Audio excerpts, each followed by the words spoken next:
آخری روایت اس پر سنیے، حضرت سیدنا ابو سعید خدری اور حضرت ابو ہریرہ سے روایت ہے کہ رسول کریم علیہ السلام نے ارشاد فرمایا، سب سے آخر میں وہ شخص جہنم سے نکالے جائیں گے کہ ایک سے اللہ پاک ارشاد فرمائے گا، اللہ فرمائے گا اس دن کے لیے تو نے کیا تیاری کی؟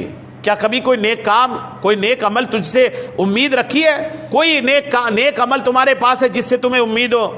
تو وہ عرض کرے گا نہیں اے رب، بس حکم ہوگا کہ اسے جہنم میں لے جاؤ۔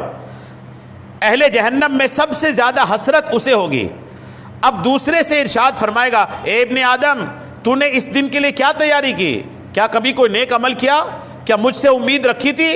وہ عرض کرے گا، ہاں اے رب کریم، مجھے یہ امید تھی کہ اگر تو نے مجھے دوزخ سے نکالا تو دوبارہ اس میں نہیں لوٹائے گا۔ پھر اس کے سامنے ایک درخت بلند کیا جائے گا جسے دیکھ کر وہ عرض کرے گا، اے رب کریم، مجھے اس درخت کے نیچے ٹھہرا دے تاکہ میں اس کے سائے میں رہوں، اس کے پھل کھاؤں، اس کا پانی پیوں۔ وہ وعدہ کرے گا کہ اس کے علاوہ کسی اور چیز کا سوال نہیں کرے گا۔ چنانچہ اللہ کریم اسے درخت کے قریب کر دے گا۔ پھر ایک اور درخت بلند کیا جائے گا جو پہلے سے زیادہ خوبصورت اور اس کا پانی پہلے سے زیادہ میٹھا ہوگا۔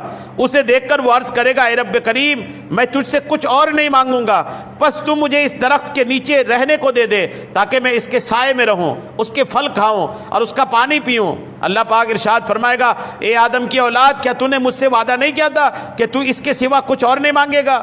وہ عرض کرے گا، اے رب کریم، بس یہ عطا فرما دے، اس کے علاوہ کچھ اور نہیں مانگوں گا۔ چنانچہ اللہ کریم اسے اس درخت کے نیچے ٹھہرائے گا۔ پھر اس کے لیے جنت کے دروازے پر ایک درخت بلند کیا جائے گا جو پہلے دونوں درختوں سے زیادہ حسین ہوگا اور اس کا پانی ان سے زیادہ میٹھا ہوگا۔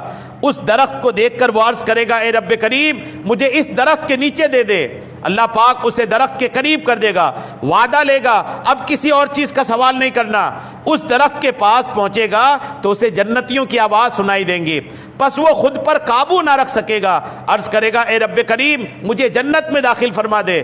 اس پر اللہ کریم ارشاد فرمائے گا، مانگ اور اپنی تمنا بیان کر، اور اسے ان نعمتوں کا اللہ تعالیٰ یاد دلائے گا جو اس کے علم میں کبھی نہ ہوگا۔